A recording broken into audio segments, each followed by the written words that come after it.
नमस्कार, स्वदेश एजेंडा देख रहे हैं आप और मैं हूं आपके साथ राखी। 5 राज्यों के चुनाव संपन्न होने के बाद चर्चा एग्जिट पोल पर जारी है और एग्जिट पोल किसी भी चुनाव के रिजल्ट के पहले जारी होते हैं और शुरुआती रुझान के तौर पर माने जाते हैं। ऐसे ही अप्रैल 2026 के अंत और मई की शुरुआत में आए एग्जिट पोल के आधार पर तमाम एजेंसियों ने अपने अपने आंकड़े पेश किए हैं, जिसमें भाजपा को बढ़त दिखाई गई है। हालांकि कई विश्लेषकों ने पश्चिम बंगाल, असम, तमिलनाडु, केरलम और पुडुचेरी के परिणामों को लेकर एक मिश्रित तस्वीर पेश की है। आज एजेंडा में सभी विश्लेषकों के साथ 5 राज्यों के एग्जिट पोल पर हम चर्चा करेंगे, लेकिन उससे पहले एक नजर उन आंकड़ों पर भी डालते हैं 5 राज्यों के, जो विश्लेषकों ने अपनी एक राय भी दी है और जो अब तक के आंकड़ों से पता चलता है। सबसे पहले पश्चिम बंगाल की यदि बात करें तो देखिए, यहां पर टीएमसी का दबदबा है। अधिकांश सर्वे ममता बनर्जी के नेतृत्व वाली टीएमसी की वापसी की ओर इशारा कर रहे हैं।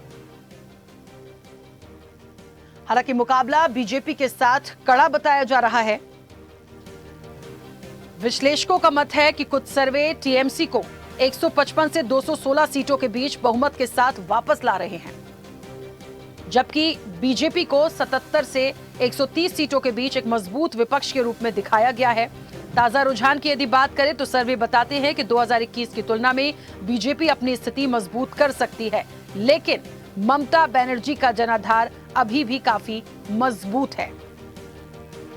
पश्चिम बंगाल के बाद असम की तरफ चलिए तो बीजेपी की वापसी लगभग तय मानी जा रही है। विश्लेषक बीजेपी के नेतृत्व वाले एनडीए की आरामदायक जीत और मुख्यमंत्री हेमंत बिस्वा शर्मा की सत्ता में वापसी की भविष्यवाणी कर रहे हैं। सीटों का अनुमान, यहां एनडीए को बहुमत 70 से 90 प्लस सीटें मिलने का अनुमान है, और जबकि कांग्रेस गठबंधन पीछे यहां रह सकता है। तमिलनाडु की तरफ चलेंगे तो तमिलनाडु में डीएमके की बढ़त है। अधिकांश सर्वे एमके स्टालिन की डीएमके गठबंधन के सत्ता में बने रहने की भविष्यवाणी कर रहे हैं। एक्टर विजय टीवीके का प्रभाव भी माना जा रहा है। विश्लेषकों का मानना है कि अभिनेता विजय की नई पार्टी जो है वो शानदार प्रदर्शन की संभावना है और वोट शेयर जो होता है उसमें वो कहीं ना कहीं सेंध लगा सकती है। मतलब कुल मिलाकर कुछ आउटलेयर सर्वे की बात करें तो टीवीके को एक मजबूत ताकत के रूप में देखा जा रहा है, लेकिन प्रमुख सर्वे जो हैं वो डीएमके को ही आगे बढ़ता दिखा रहे हैं।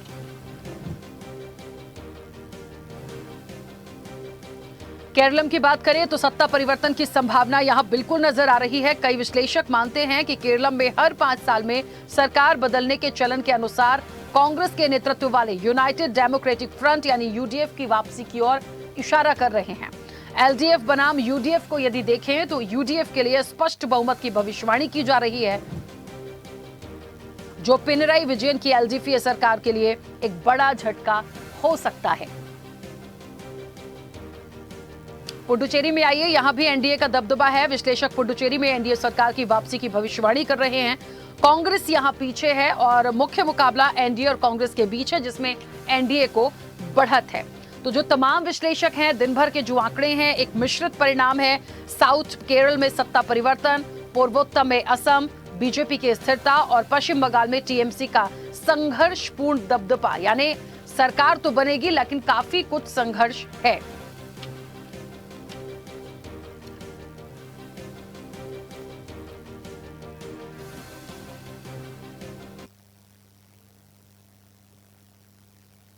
चलिए, तो 4 मई का इंतजार तो कर ही रहे हैं सब, लेकिन एग्जिट पोल पर आर पार हैं।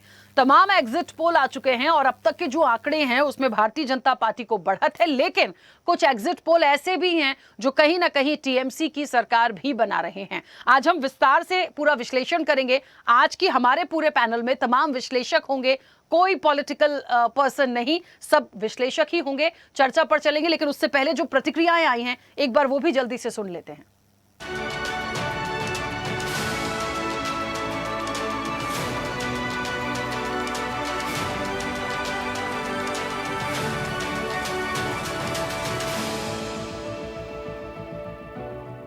लेकिन एग्जिट पोल में भी अधिसंख्यक exit poll Bharatiya Janata party के पक्ष में ही उन्होंने अनाउंस किया है। ये सब हर चुनाव में कांग्रेस यही कहता है, जहां जीत जाता है वहां बल्ले बल्ले, हार गया तो ईवीएम को दोष। I'm confident there will be a government change in West Bengal. and also in other states, in Pondicherry, we are retaining the whole probability, we are retaining the responsibility. And in Kerala and Tamil Nadu, I think we all are confident our party, our alliance will emerge in a big way.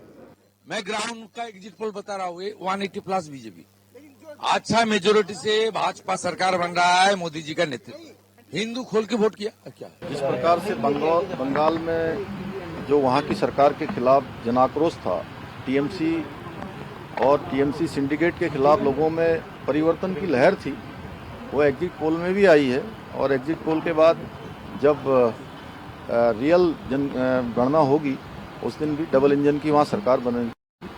देखिए पश्चिम बंगाल से अच्छी खबर आ गई है भारी बहुमत से Bharatiya Janata party पश्चिम बंगाल में जीतने वाली है। उनको अब अंदाज हो गया है कि बीजेपी सरकार में आएगी तो उनकी खैर नहीं है। अभी भी सरेंडर कर जाएं और सही रास्ते पे चलें। एकदम तय है कि भारतीय जनता पार्टी की सरकार पश्चिम बंगाल में बनेगी। हम लोग सरकार बनाने की तैयारी कर रहे हैं। भारतीय जनता पार्टी सेवा कर रही है, संघर्ष कर रही है, जनता के लिए बहुत काम किया, उसी का परिणाम है कि अभी एग्जिट पोल से भी शायद जब 4 मई को गिनती होगी उससे भी अच्छे रिजल्ट आए। मुझे लगता है कि इस बार बहुत बड़ा इस देश को एक तोहफा मिलने वाला है कि बंगाल में एक ऐसी सरकार थी जो देश की चिंता नहीं करती थी, घुसपैठियों को आमंत्रित करती थी, उससे नक्सलवाद आता था, उससे नकली नोट आते थे, उससे आतंकवाद आता था। वो सरकार की अब विदाई हो रही है बंगाल की जनता से, ऐसा हमें लग रहा है, पर 4 तारीख को और स्पष्ट पता लग जाएगा। हाँ, केरल में अभी हमारा काम भी नहीं, अब धीरे धीरे हम लोग काम करेंगे केरल में भी। भाजपा सिर्फ इन 5 राज्यों में नहीं जीतेगी, सभी राज्यों में जीतेगी। और मैं आपको बता रही हूँ, मैं बंगाल में लोगों से बात कर रही हूँ, मैंने बहुत लोगों से बात करी, मैंने जर्नलिस्ट से बात करी, मैंने जमीन पे लोगों से बात करी और सभी लोग बता रहे हैं कि भाजपा बंगाल में जीत रही है। और भाजपा बंगाल में इसलिए भी जीत रही है क्योंकि जो टीएमसी है उसने बहुत गुंडागर्दी करी है। भारतीय जनता पार्टी असम प्रदेश का उम्मीद है। असम में इससे भी बढ़कर जो आज पूर्वानुमान आया है, ये बहुत बड़ा एक हिस्टोरिक मैंडेट हमको 4 तारीख को मिलने वाला है। वेस्ट बंगाल में भी जो मतदान हुआ है, एग्जिट पोल में भी जो दिखाया है, जो आंकड़ा आया है, बंगाल में भी बीजेपी के नेतृत्व में सरकार बनना तय है। सारा देश का जो एग्जिट पोल आज निकल रहा है 5 राज्यों के लिए, ये तो असम के लिए तो बहुत अच्छा दिख रहा है क्योंकि सारा का सारा जितना एग्जिट पोल वाला है सब लोग भारतीय जनता पार्टी और एनडीए का फेवर में असम में सरकार बनने के जा रहा है। नमस्कार, আমি বাংলার মামাটি মানুষকে অনেক আমার প্রণাম সালাম। আমি আপনাদের নিশ্চিন্ত করে বলতে চাই যেটা টিভিতে দেখাচ্ছে এটা বিজেপি অফিস থেকে কালকে বেলা 1:08 সার্কুলেট করেছে। যাদের তৃণমূল কংগ্রেসরা জীবন দিয়ে লড়াই করেছেন এবং বিজেপি এত করেও মানুষের অধিকার থেকে মানুষকে বঞ্চিত করতে পারলো না। আমি নিজেও কাউন্টিং হলে হানা দেবো, কারণ আমি অ্যাজ এ ক্যান্ডিডেট যেতেই পারি, সেরকম সব ক্যান্ডিডেট বসে থাকবেন। অনেক হয়েছে আর না, বাংলা আপনাদের নয়। আমি নিশ্চিন্ত করে বলে যাচ্ছি, মামাটি মানুষ জিন্দাবাদ, তৃণমূল কংগ্রেস ধন্যবাদ, বিজেপি যতই ভাবুন ভেবেই বসে থাকুন। নমস্কার, ভালো থাকবেন, অনেক অনেক জয় হিন্দ, জয় বাংলা। हमको पता है, पिछले 1 महीना 2 महीना पहले से पता था कि इस बार 10 से 15% वोट ज्यादा होगा, तो इसका कारण वो लोग टेंशन में गए। अगली बार बीजेपी वाले बोलेंगे कि आपका नाम है लेकिन क्यों वोट नहीं दिया, तो आपका नाम खत्म। कोई भी चांस नहीं लेना चाहा, सब इस बार लाइन में खड़े हैं। ये है हमारा एक्चुअल रीजन बिहाइंड। तो ये कारण ये है जो नैरेटिव आपकी तरफ से और मोदी जी की तरफ से चलाया जा रहा है वो ठीक नहीं है। Kerala is in full excitement. The exit polls that have come equally, unilaterally have said in one voice that it's going to be a UDF government. देखिए, एग्जिट पोल पे भरोसा नहीं किया जा सकता। एग्जिट पोल नतीजा थोड़ी है, लेकिन इसके अंदर भी मुझे कहीं ना कहीं भारतीय जनता पार्टी की साजिश लगती है कि कल को वो नतीजे अपने हिसाब से डिक्लेयर कराएंगे और उसके बाद कहेंगे कि एग्जिट पोल भी तो यही कह रहा था। तो ये सारा लोकतंत्र आहिस्ता आहिस्ता देश के अंदर सिसकियां ले रहा है और ख़त्म होता जा रहा है। तो ये सारे विपक्ष की जो वोट, इसका जो बंटवारा हुई, इसके मद्देनजर हमें देखना पड़ेगा कि ये ममता बनर्जी टक्कर देने पाती है नहीं। फिर भी विपक्ष वोटों की एक बड़ा हिस्सा बीजेपी पार्टी को मिला है। मैंने कहा था कि भाषाई हिंसा में इतना झोंक दिया गया है बंगाल का चुनाव, और टॉप लीडरशिप बीजेपी की, उन्होंने जिस तरह की भाषा का इस्तेमाल किया, उससे जो पुलिस ऑब्जर्वर्स होते हैं उनको शह मिलती है। ये क्यों हो रहा है? क्योंकि टॉप की शह है।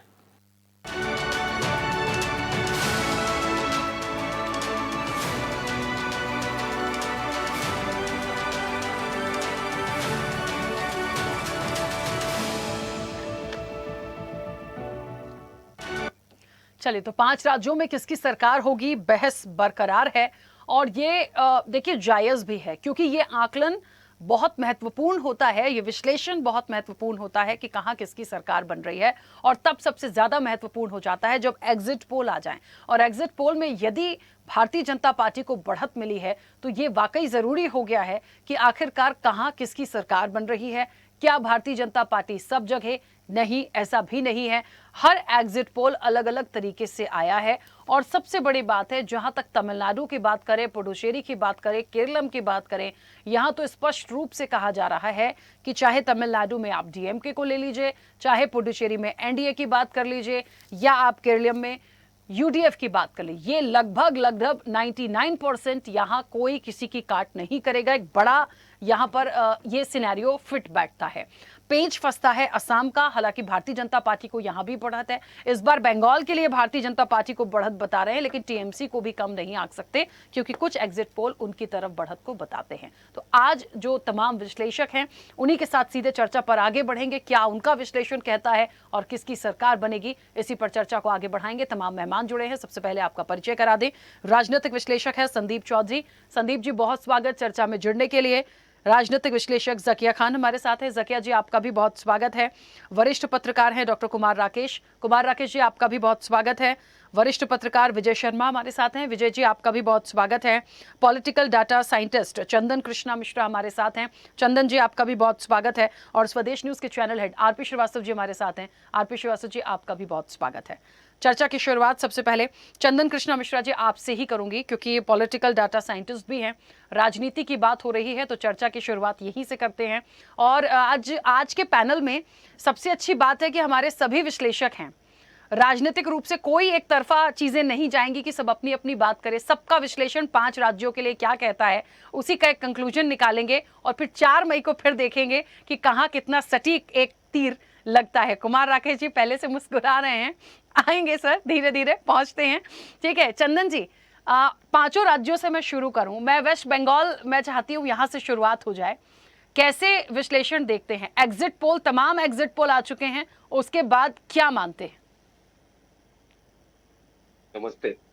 देखिए, तमाम एग्जिट पोल्स आए हुए हैं। अगर हम हिस्ट्री देखें एग्जिट पोल्स की, specially related to Bengal elections, 2021 का देखें, 2024 का देखें, तो ये दोनों बार जो है एग्जिट पोल सारे के सारे गलत हुए।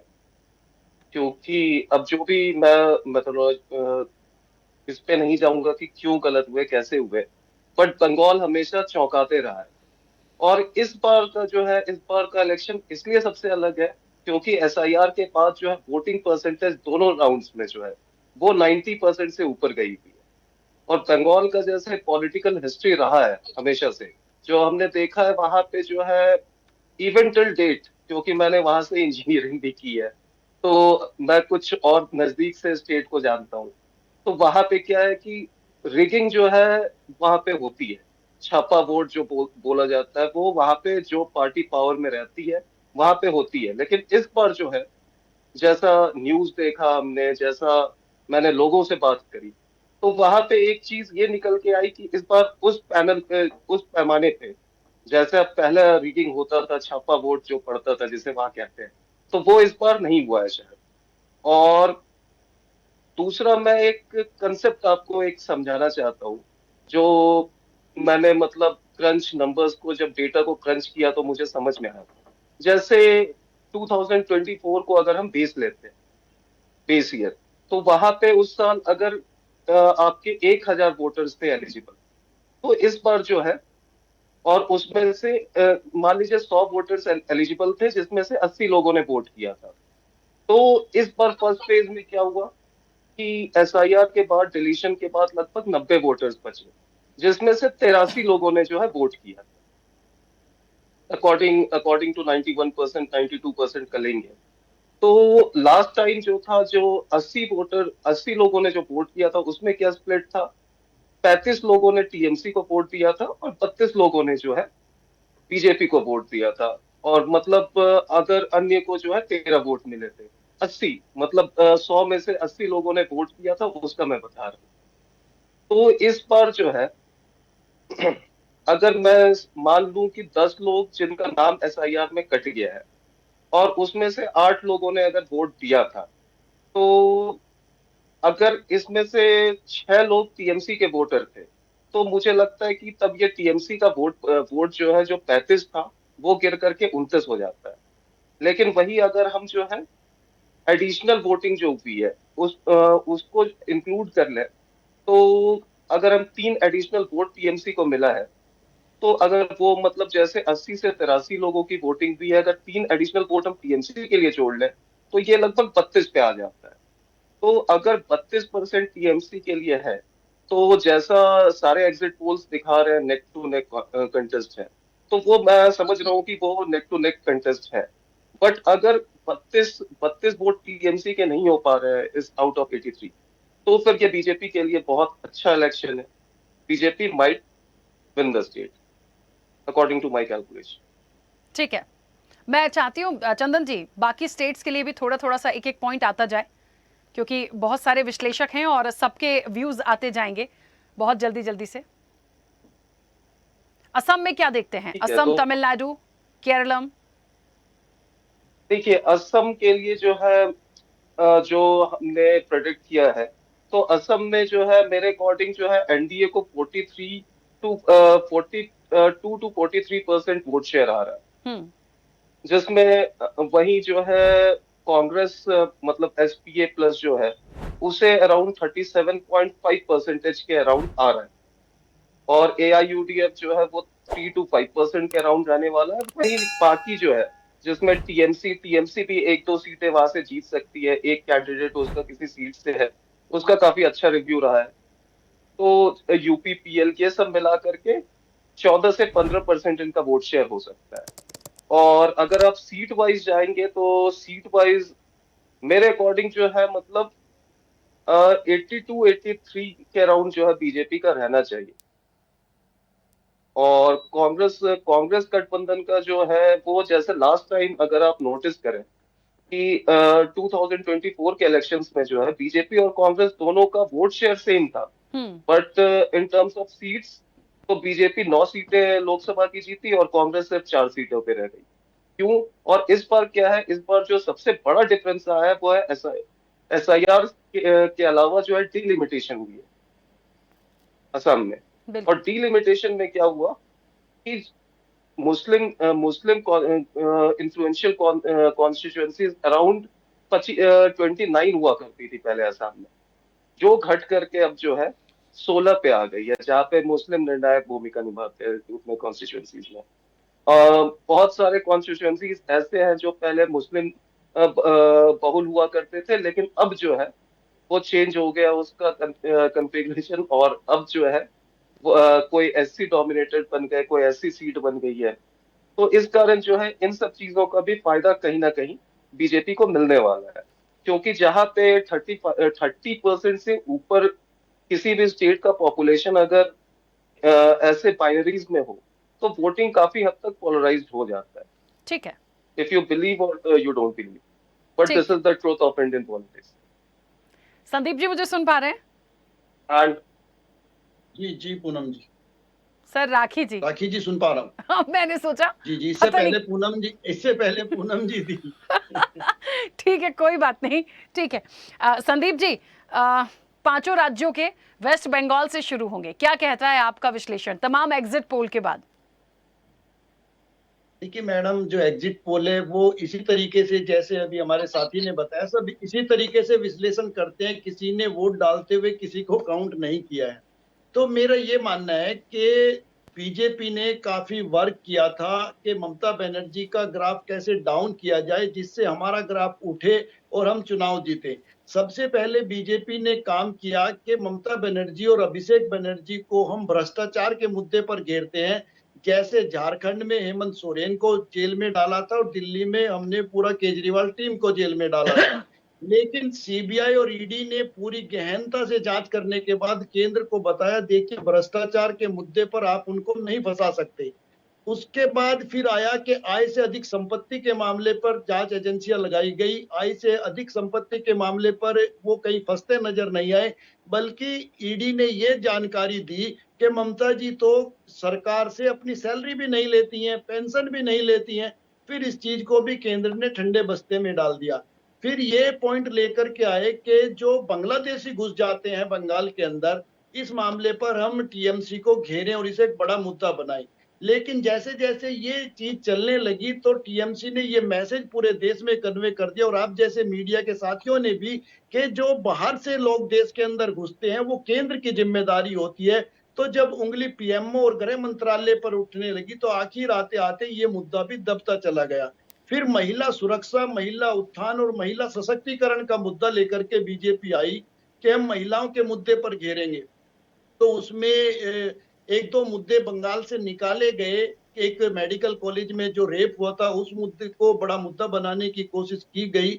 लेकिन उसके साथ साथ फिर ममता बनर्जी ने बीजेपी के जितने भी स्टेट हैं उन सभी का कच्चा चिट्ठा खोल के रख दिया। महाराष्ट्र से शुरू किया और फिर वो अशोक खरात वाला मामला सामने रखा, फिर उत्तराखंड गई, अंकिता भंडारी का मामला सामने रखा, फिर मध्य प्रदेश गई, मनोहर लाल धाकड़ का वीडियो सामने रखा, फिर उत्तर प्रदेश इंटरनेट। ऑडियो बहुत ब्रेक हो रहा है। ठीक है, दोबारा से कनेक्ट करते हैं जल्दी से, उसके बाद हम आगे बढ़ेंगे। विजय जी मुझे सुन पा रहे हैं? जी जी सुन पा रहा हूँ विजय जी। हाँ संदीप जी, ऑडियो बहुत ब्रेक हो रहा है, मैं दोबारा से कनेक्ट करवा रही हूँ जल्दी से, और तब तक विजय जी अपनी बात रखेंगे, मैं आप ही के साथ कंटिन्यू करूंगी। ठीक है विजय जी, कैसे 5 राज्यों का एक विश्लेषण हम देखें, क्योंकि एक सबसे बड़ी बात तो ये भी है कि आपने तो असम को बहुत नजदीक से देखा समझा है, तो असम तो है ही, लेकिन असम के साथ साथ चाहे पश्चिम बंगाल हो, चाहे तमिलनाडु हो, पुडुचेरी हो, केरलम हो, ये सारी चीजों के जो एग्जिट पोल आए हैं ये जो दिखा रहे हैं, क्या यही एग्जैक्ट बनेंगे या इसमें बदलाव होगा? बहुत जल्दी जल्दी से 5 राज्यों पर मैं चाहती हूँ सब लोगों का एक विश्लेषण आए। देखिए, मैं 5 राज्यों से की बातें करने से पहले सबसे पहले मैं असम से बात शुरू करता हूँ। अगर 2021 के सिनेरियो अगर देखें, चुनाव देखें, तो इसमें भारी मतों पे और भारी अधिक 72 से अधिक सीटों से बीजेपी अपने शासन में आई थी। और लगातार दूसरी बात कहूँ, इस बार 2026 में जिस तरह से चुनाव हुए हैं, असम के इतिहास में पहली बार 85% से ज्यादा मतदान हुए हैं। तो ये अब दर्शाता है जैसे जैसे वो एग्जिट पोल भी सामने आई है, वैसे दिखा रहा है जो बीजेपी फिर सत्ता में आने वाले हैं और असम के मुख्यमंत्री फिर से दोबारा हेमंत बिश्व शर्मा होने वाले हैं। जो 5 सालों में उनकी छवि रही है, काफी एक तरह से कहूँ एग्रेसिव छवि रही है, क्योंकि उन निर्णय वो लेते थे, वो खुलेआम निर्णय लेते थे और सकारात्मक निर्णय लेते थे, और कई निर्णयों को लोगों ने देखा, पूरे भारत के लोगों ने देखा है।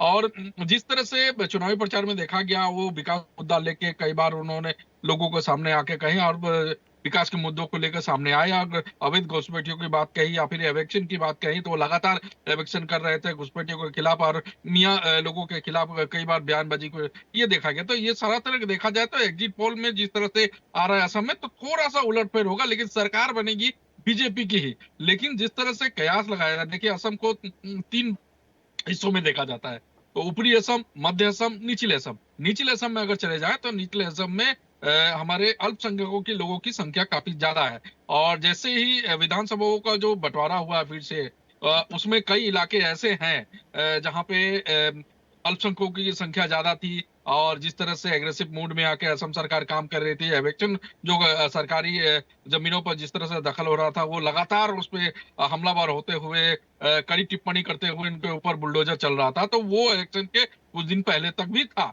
लेकिन उन्होंने एक तरह से कहूं तो निचले असम में कहूं तो विरोधी जो दल है उनकी सीटें बढ़ने की काफी बात सामने आ रही है। उनकी सीटें वहां बढ़ सकती है। और ऊपरी असम में कई एक जिले ऐसे हैं जहां पे सर्वे रिपोर्ट भी काम नहीं कर रही है। मैं बता दूं आपको, ऊपरी असम का तिनसुकिया जिला एक ऐसा जिला है जिसमें तिनसुकिया सदर जो है उसमें एग्जिट पोल भी काम नहीं कर रही है, जिसमें कांटे की टक्कर कांग्रेस और बीजेपी के बीच आ रही है सामने। और ये लगातार पहले कहूं तो 15 साल 2016 से पहले अगर कहूं तो 15 साल यहाँ पे कांग्रेस के विधायक थे, लेकिन उसके बाद 16 के बाद लगातार बीजेपी ही बाजी मार रही है। लेकिन इस बार निर्णय कहां जाएगा वो कोई नहीं कर सकता। अभी तक उसमें कुछ ना ही सर्वे रिपोर्ट कोई काम दे रहा है, ना ही एग्जिट पोल आ रहा है। तो ये तिनसुकिया के ऊपरी असम के सबसे बड़ी मैं कहूँ जिला जो है तिनसुकिया जिला में जिस तरह से चुनाव हुआ उसकी मैं बात कर रहा हूँ। तो दूसरी तरफ अगर बंगाल में कहूँ तो बंगाल में भी रिकॉर्ड तोड़ मतदान हुए हैं और 90% से ज्यादा मतदान वहां पे सबसे ज्यादा 10 से 15% वहां मतदान भी बढ़े हैं। तो जिस तरह से बीजेपी कह रही है जो वहां पे अब की बार हम सरकार बनाएंगे, लेकिन वहां पे जिस तरह से सर्वे रिपोर्ट आ रही है, लेकिन वहां पे उलटफेर होने वाला है।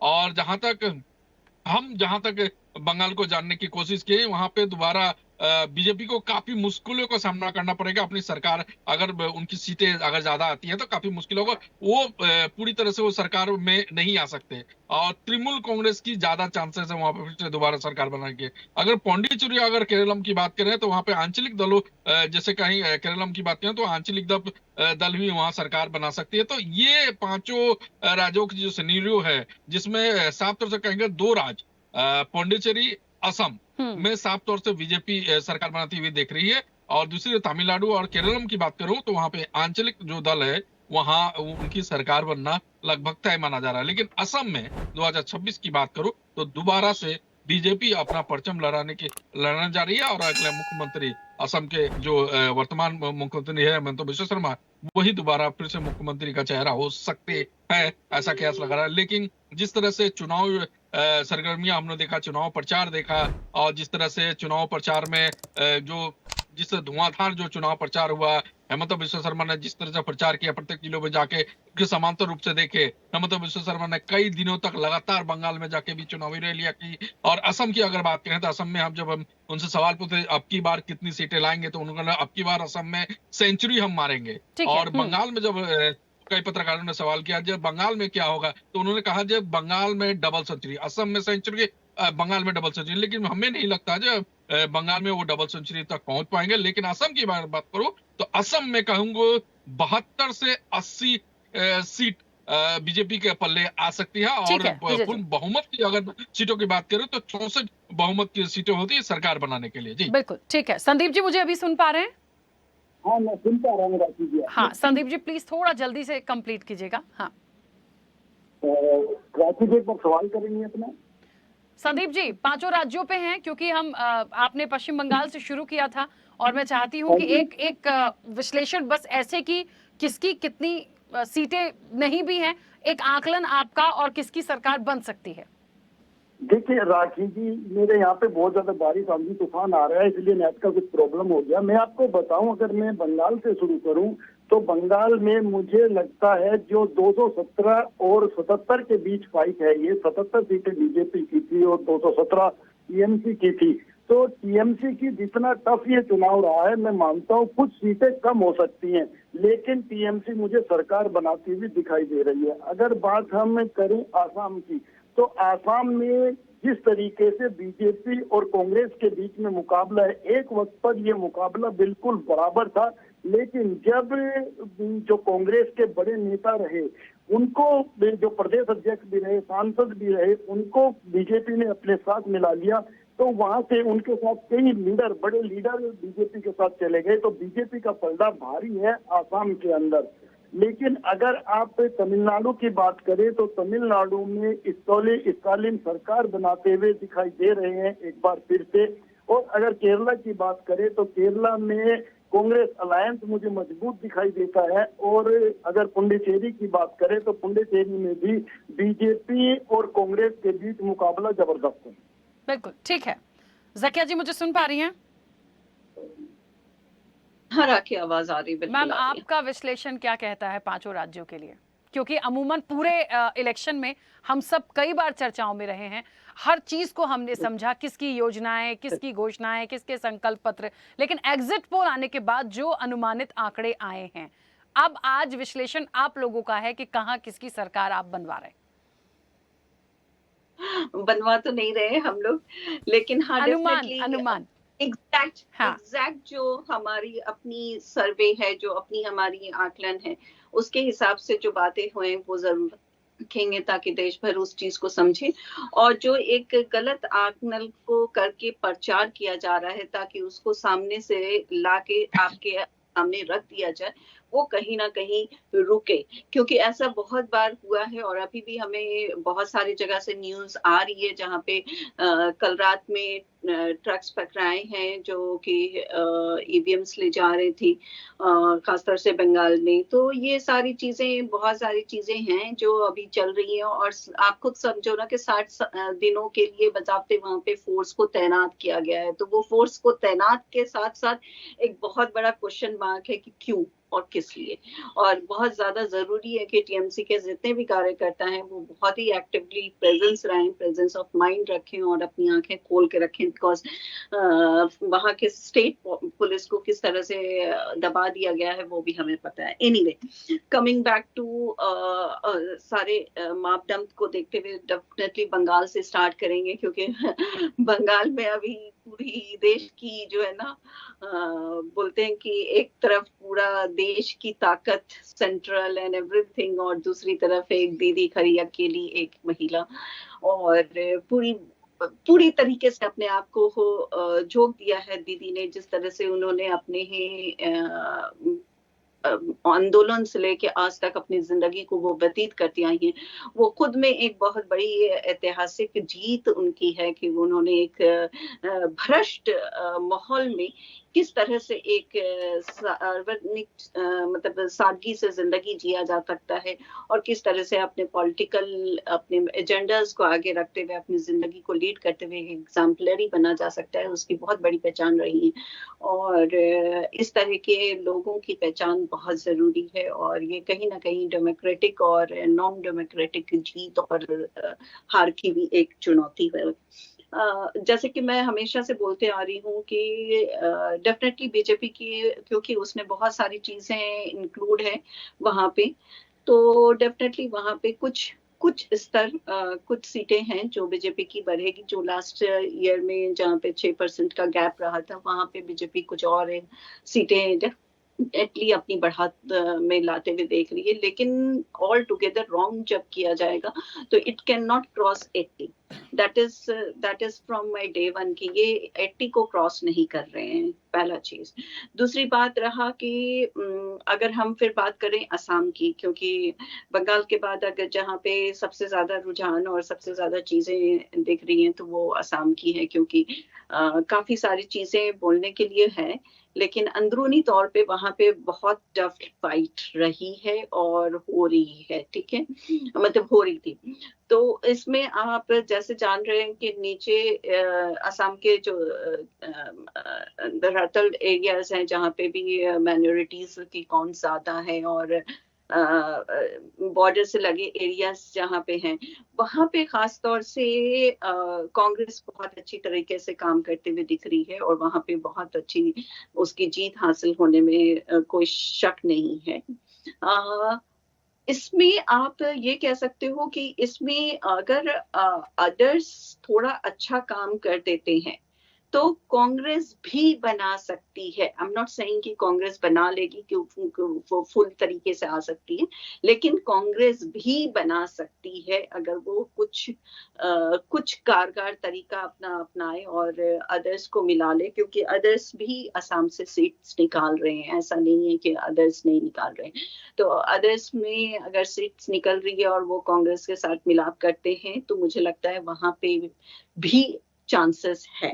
ऑल टुगेदर 72 तो वो बीजेपी की डेफिनेट से आ रही है असम में, उसको डिनायल नहीं है। बहुत टफ फाइट है और बहुत कम ही रेंज से उसकी सीट में थोड़ा सा उतल पतल दिख रहा है, तो बहुत ही टफ फाइट है। और अभी मेरे लिए भी कुछ कहना कि हाँ गारंटेड ये ऐसा हो सकता है, बिल्कुल ही नामुमकिन सा है।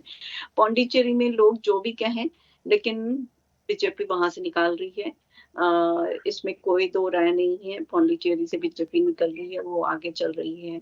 अगर आप केरल की बात करें तो कांग्रेस और अदर्स मिला के यहाँ पे भी एक टफ फाइट दे रहे हैं और बहुत हद तक जीत हासिल करने की कारागार पे हैं और आगे निकाल सकते हैं। प्लस जो तमिलनाडु है, वहां पे भी आप बोलिए तो अभी इस तरह से कहना कि हाँ किसी का भी जीत एकदम कंफर्म हो गया है, वो कहना मुश्किल है। जैसे आपने खुद भी बताया कि एक तो केरल और तमिलनाडु इस सबसे कि यूडी उसकी बढ़त दिख रही है और दूसरा इधर विजय की भी बढ़त दिख रही है। तो ये सारी चीजें हैं जो कहीं ना कहीं एक तरह से चीजों को है ना फेर बदल करने में बहुत ही एक्टिव रोल प्ले करेंगे और इस चीज को मतलब बिल्कुल निगलेक्ट करके आगे बढ़ जाना मुश्किल होगा, कहना कि हाँ भाई ये में जा रहे हैं। ठीक है मैम, वापस आऊंगी जल्दी से। कुमार राकेश जी मुझे सुन पा रहे हैं? जी। कहाँ किसकी सरकार, अनुमान आपका, विश्लेषण?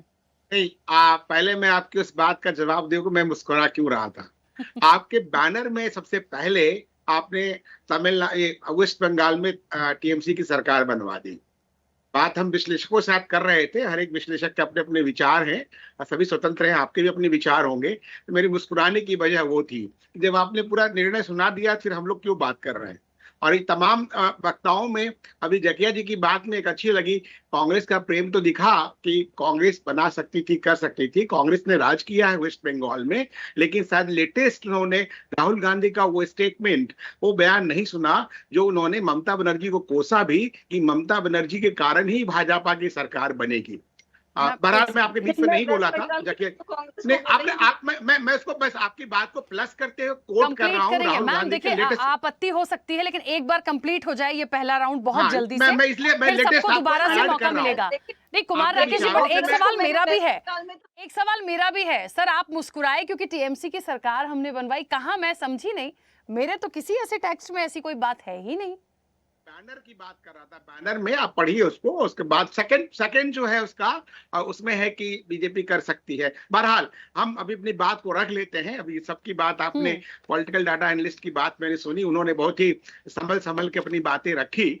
और तो मुद्दा ये है कि अभी 5 राज्यों में 3+2 मेरे हिसाब से ऐसा लगता है। पश्चिम बंगाल में जो 152, 142 2 फेज में चुनाव हुए हैं, 152 में भाजपा को पिछली बार 59 आया था और सेकेंड फेज में मात्र 18 वोट मिले थे।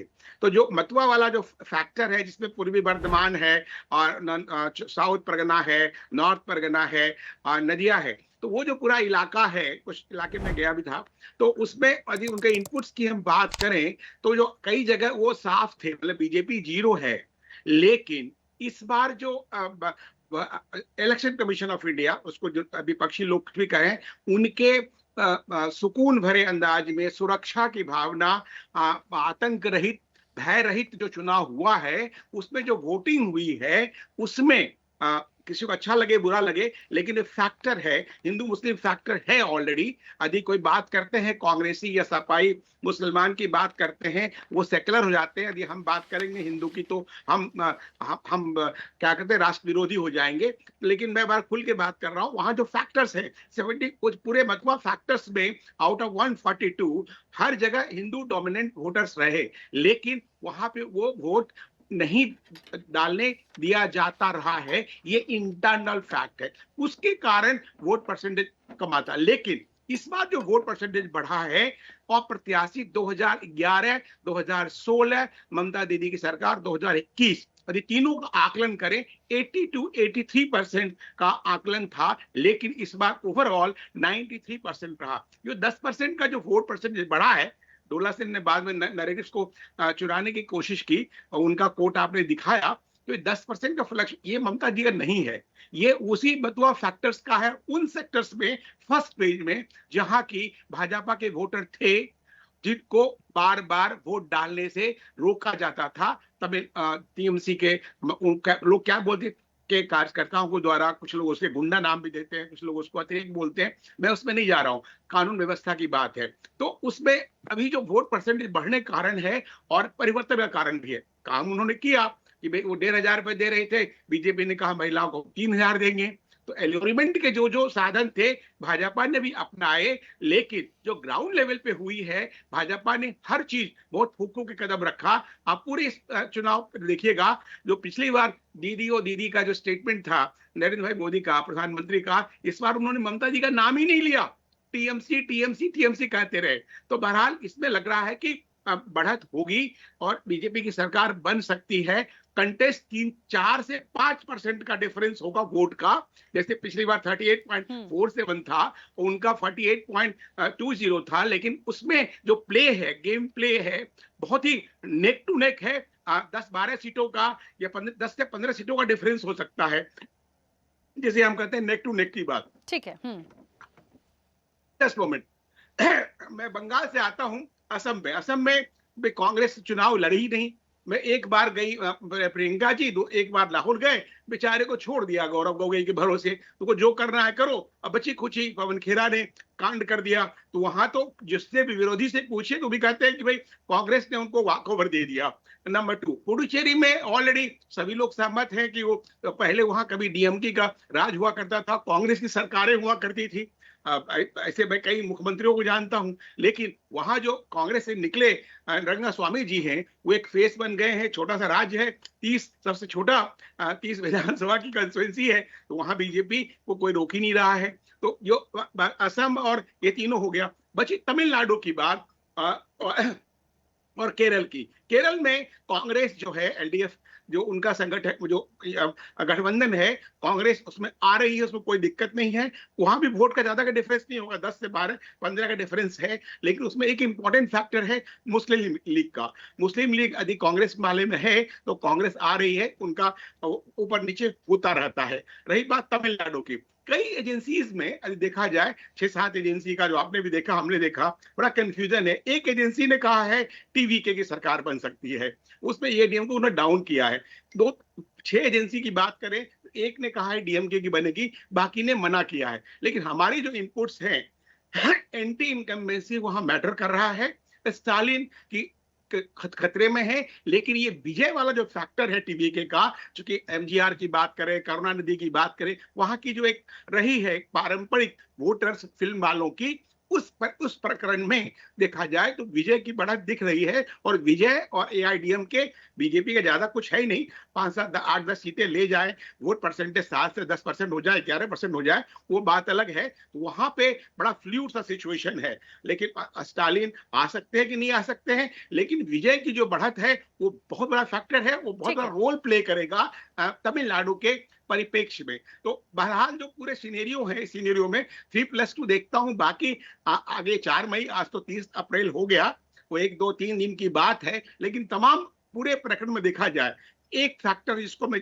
जिक्र करूंगा, चाहे जहां भी है, जैसे कि केरल में भी वोट परसेंटेज बढ़ने की बात है, 8-10 सीटें लोग दे रहे हैं बीजेपी को। आई एम नॉट ए प्रवक्ता बीजेपी किसी, लेकिन जो विश्लेषण आ रहे हैं, वोट जिसका कुछ नहीं है वो प्लस हो रहा है। और बंगाल में जो एक तरह से हिंदुत्व अपेक्षित की बातें थी, वहां हिंदुत्व मैटर कर रहा है। और साथ साथ जो ममता दी का नैरेटिव था कि भाई केंद्र सरकार के पास है बीएसएफ जो भी है, तो ऐसी खबरें आपने भी देखी होगी, हमने देखेगी, बांग्लादेश से लोग कोलकाता में घुसने के लिए 2-2, 3-3 किलोमीटर के टनल से लोगों ने घुसपैठिए आए थे। वहां क्या कर लेगी केंद्र सरकार? तो ऐसे कई फैक्टर्स है, नैरेटिव्स है। लेकिन तो ओवरऑल जो सीन है, अपार्ट फ्रॉम द विश्लेषण और जो भी आपके एग्जिट पोल हैं, उसमें ये परिदृश्य है वो जो मुझे लगा, मैंने आपको बताया। बहरहाल बाकी देखिए आगे आगे क्या होता है। 4 तारीख को। ठीक है, आरपी श्रीवास्तव जी, बहुत संक्षिप्त सा सवाल, 5 राज्यों का विश्लेषण आप कैसे करेंगे? देखिए राखी, मैं अभी सुन रहा था सभी जो विश्लेषकों का जो मत है, और सारी चीज़ों को समझने के बाद 1-2 चीज़ जो छूट गई, जो हमारी समझ में आ रही है। एक तो है कि महिला लाभार्थी, उसको हम लोग छोड़ दे रहे हैं, अभी तक जितने भी राज्यों में चुनाव हुआ है, जहाँ भी महिलाओं को लाभ मिला है, वहाँ पर सरकारें बनती हुई जिनकी संभावना थी उनकी भी सरकार नहीं बनी। तो अब आप देखिए, जैसे मान लीजिए पश्चिम बंगाल है, वहाँ पर आज भी महिलाओं को जिस तरह से 1500 रुपया दिया जा रहा है, उसका भी इफेक्ट कुछ न कुछ तो होना चाहिए। राकेश जी ठीक कह रहे थे कि बंगाल में जो है भयमुक्त होकर के लोगों ने वोट किया, बिल्कुल वोट किया, तभी तो 92% से ऊपर वोट है। तो इसको भी समझना होगा। इसी तरह से असम में जाइए, असम में भी जो है चुनाव होने के पहले 9-9 हज़ार रुपया खाते में महिलाओं के गया, करीब 40-45 लाख महिलाओं के। तो क्या उसका असर नहीं होगा? दूसरी सबसे बड़ी बात है एंटी इनकम्बेंसी। देखिए, जहाँ जहाँ भी महिलाओं से संबंधित योजनाएं चली, वहाँ एंटी इनकम्बेंसी अक्सर जो है वो कयास लगाना जो है फेल हो गया। जैसे मध्य प्रदेश देखिए, आप देखिए, झारखंड में देखिए, इसी तरह से आप जो है महाराष्ट्र में, कई राज्यों में आप देखिए। तो एक बड़ा फैक्टर है जो भी अभी काम करेगा। अगर इतनी संख्या में महिलाओं को जो सुविधाएं मिल रही हैं, जो उनके खाते में पैसा जा रहा है, वो भी एक मैटर करेगा। दूसरी बात है कि जो जैसे असम की बात कर रही हैं, अगर वहाँ इस तरह का महिलाओं को पैसा 9-9 हज़ार रुपया खाते में गया, तो बिहार में 10-10 हज़ार रुपया गया था। आप देखिए परिणाम कहाँ है। इसी तरह से बंगाल में भी आप देखिए, क्या लक्ष्मी भंडार योजना जिसके तहत ममता बनर्जी पैसा दे रही हैं, उसका भी असर पड़ सकता है। तो देखिए 4 तारीख को पता चलेगा कि इसका क्या असर है। एक और भी बात है, ये बात तय है कि इस बार जो भारतीय जनता पार्टी पश्चिम बंगाल में पूरे ताकत से चुनाव लड़ रही थी, और ख़ास करके जो नैरेटिव सेट करना चाहती थी वो कर रही है। लेकिन जो वहाँ यम का फैक्टर है, मुस्लिम और महिला का फैक्टर है, ये बहुत बड़ा फैक्टर होगा। सवाल है कि सरकार किसकी बनती है, लेकिन जितनी ताकत लगाया है भारतीय जनता पार्टी ने, निश्चित रूप से उसमें सीटें घटने का तो कोई सवाल ही नहीं उठता, सीटें बढ़ भी सकती हैं। और मैंने पिछले भी डिबेट में कहा था राखी, कि जिसकी भी सरकार बनेगी पूर्ण बहुमत से सरकार बनेगी, चाहे जो भी राज्य हो। यहाँ ये नहीं है कि कोई कांटे का टक्कर। देखिए, जनता आजकल एकदम क्लियर मैंडेट देती है। सरकार जिसको बनवाती है तो पूरे क्लियर मैंडेट देती है। अन्य सभी राज्यों के चुनाव को अगर आप देख लें तो लगभग यही स्थिति है। हमें लगता है कि असम में अगर ये जो महिलाओं का जो फैक्टर काम करता है, तो वहाँ जो 90 का जो शतक 100 सीटों की बात कर रहे हैं, सेंचुरी की बात कर रहे हैं हेमंत बिस्वा शर्मा, तो हो सकता है। ठीक वही स्थिति अगर मान लीजिए बंगाल में आई है, अगर महिलाओं का फैक्टर काम नहीं करता, जैसे वहाँ पर घुसपैठियों की बात हुई, आप जो है हिंदू मुस्लिम का जो कार्ड खेला गया, तमाम चीज़ें जो वहाँ पर आई, लेकिन ममता ब्रिगेड को आपने देखा होगा तो उन्होंने पूरा फोकस महिलाओं पर किया था। उनके सारे स्टार प्रचारक महिलाओं को ही उतार के रखा था। जबकि भारतीय जनता पार्टी के तमाम बड़े नेता वहाँ पर, प्रधानमंत्री जी से लेके गृह मंत्री जी, तो वहाँ पर पूरे 15 दिन तक डेरा डाले रहे। पूरा प्रयास करे भारतीय जनता पार्टी, और भारतीय जनता पार्टी अगर बंगाल में सरकार बना लेती है तो इसमें भी कोई आश्चर्य नहीं होगा अगर वो फैक्टर काम नहीं करते हैं तो। दूसरी सबसे बड़ी बात, आपने तमिलनाडु की बात करी। तमिलनाडु में बहुत सारे सर्वे हमने देखा, हर जगह जो है लगभग डीएमके की सरकार बना रहे हैं। कई जगहों पर एक फैक्टर जो है विजय थलपति वाला जो उनकी टीवी के है उसका है कि भाई वो वोट काटेंगे, कितना काटेंगे पता नहीं। या तो अगर टीवी के वोट काटती है तो सवाल है कि एक ही को तो नुकसान पहुंचाएंगे नहीं, इंडिपेंडेंट लड़ रहे हैं। डीएमके को अगर नुकसान पहुंचाए तो आईडीएमके को भी नुकसान पहुंचाएंगे। तो मेरा ये कहना है कि वहाँ की स्थिति ये है। पांडिचेरी की बात हम लोग करना, लगभग सभी सर्वे में भारतीय जनता पार्टी एनडीए की सरकार बन रही है। तो अब 4 तारीख हमें इंतजार करना चाहिए। केरलम की बात कीजिए, यूडीएफ को एक तरह से दिया जा रहा है कि भाई यूडीएफ का जो है वोट परसेंटेज बढ़ेगा, यूडीएफ की सरकार आ सकती है। तो मेरा सिर्फ ये कहना है कि 4 मई का इंतजार किया जाए। और जहाँ तक एक फैक्टर ज़रूर है, जहाँ पर महिलाओं को जो है उनको लाभ मिला है, जिनके डायरेक्ट खाते में पैसा ट्रांसफ़र हुआ, वहाँ महिला फैक्टर ज़रूर है। और अगर इसको हम मान लें तो बंगाल में भी शायद हो सकता है। लेकिन ये लगातार जिस तरह की कांटे की टक्कर बताई जा रही, तमाम सर्वे जो है, ज़्यादातर सर्वे भारतीय जनता पार्टी की सरकार बना रहे हैं, और इक्का दुक्का सर्वे जहाँ पर टीएमसी की बात हो रही है। तो इन सारी चीज़ों को देखें तो 4 तारीख का इंतजार करना पड़ेगा। अगर वोट परसेंटेज इतना ज़्यादा है तो हमें लगता है कि जो सर्वे सैंपल है, जो लोग भी एग्जिट पोल कर रहे होंगे, हमें नहीं लगता कि वो पूरा का पूरा जो उनका सटीक बैठे। मेरे साथ जो पंकज जी बैठे हुए हैं, और मैं समझता हूँ कि वो ज़्यादा समझते होंगे कि इतना वोट परसेंटेज होने के बाद, और शायद वो अच्छा बता भी पाएंगे, इतना वोट परसेंटेज होने के बाद क्या सर्वे रिलायबल हो सकते हैं, इनकी रिलायबिलिटी हो सकती है, ये भी समझने वाली बात है। और मुझे लगता है कि अब हमें इंतजार करना चाहिए। बिल्कुल, क्योंकि समय भी हो गया है। आप में से क्योंकि ज़किया जी ने समय मांगा था, मैम 10 सेकंड में बहुत इंपॉर्टेंट कोई बात हो तो प्लीज बोलिए। आप में से जो भी बोलना चाहते हैं, कोई बहुत इंपॉर्टेंट बात हो तो प्लीज जल्दी से। राखी जी, हाँ, मैं राकेश जी की कंफ्यूजन दूर करना चाहती हूँ, क्योंकि मैंने बंगाल के लिए कांग्रेस का नाम तो कभी लिया ही नहीं। बंगाल में तो सिर्फ मैंने बोला कि बीजेपी राउंड फिगर में आ जाएगी, मुश्किल से आज बहुत बढ़त भी करेगी तो 80 के अंदर, and that is my call. और टीएमसी के बारे में बात की वहां पे, क्योंकि जैसे कि मैं डे वन से बोलती आ रही हूँ कि वहां ना मुस्लिम ना हिंदू का फैक्टर चल रहा है, वहां ना ममता और ना मोदी का फैक्टर चल रहा है, वहां सिर्फ 2 फैक्टर चल रहा है, दैट इज महिला एंड माइनॉरिटी।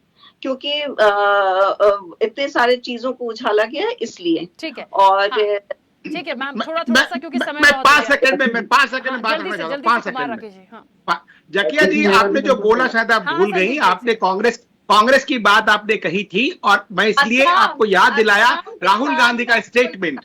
प्लीज आपने अब मैं उसको अभी करेंगे, बाद में रिवाइंड करके देख लीजिएगा प्रोग्राम के बाद आपने क्या बोला था, इसलिए यह कंफ्यूजन पैदा हुआ। और बाकी कोई बात नहीं। कांग्रेस का लास्ट में 2% आया था 2021 में। इस बार मैं इस बात से सहमत हो सकता हूं कि 5 से 10 सीटों के बीच में कांग्रेस आ सकती है। Credit goes to only one, Adhir Ranjan Chowdhury, not Rahul Gandhi, anyone, because Congress ने कुछ वहां किया ही नहीं। ठीक है कुमार राकेश जी। करके तो अच्छा होता। मैं आपकी बात तो असहमत भी नहीं हूँ, लेकिन फैक्चुअली करेक्ट करना चाहता हूँ। राकेश जी, कुमार राकेश जी बोले तो हाँ, बोलिए संदीप जी। राखी जी, देखिए 5 राज्यों का चुनाव है, और अभी आर.के. श्रीवास्तव जी ने जो विश्लेषण किया है मैं उससे सहमत हूँ। और 5 राज्यों में 5 पार्टियों को अलग अलग बहुमत मिलेगा, सरकार बनेगी। लेकिन बंगाल के बारे में एक दिलचस्प बात है। बंगाल में आपने देखा प्रधानमंत्री ने नौका विहार किया, बोट में घूमे। आपने देखा मोदी जी ने झाल मूढ़ी खाई, उस व्यक्ति से पूछा आप कहाँ से हो, उसने बताया मैं बिहार का हूँ। तो कहीं न कहीं ये चीज है। और बाजार में कैमरा लेकर मोदी जी घूमे, इससे ये पता चलता है कि कितना सुरक्षित स्टेट है। बाजार में प्रधानमंत्री कैमरा लेकर के घूम सकता है, नौका विहार कर सकता है, झाल मुड़ी खा सकता है पब्लिक के बीच में। तो चाहे सुरक्षा की बात कर लो, चाहे कोई भी बात कर लो, हर एंगल से संदीप जी 4 तारीख को बात करेंगे। ठीक है चंदन जी, जल्दी से कंप्लीट करिए, समय मांगा था। 4 तारीख को बात की जाएगी। झालमुड़ी का इफेक्ट दिखेगा आपको। अंतर्राष्ट्रीय फूड वन बन गया। समय हो गया। Kumar Rakesh ji please 1 second. हाँ प्लीज।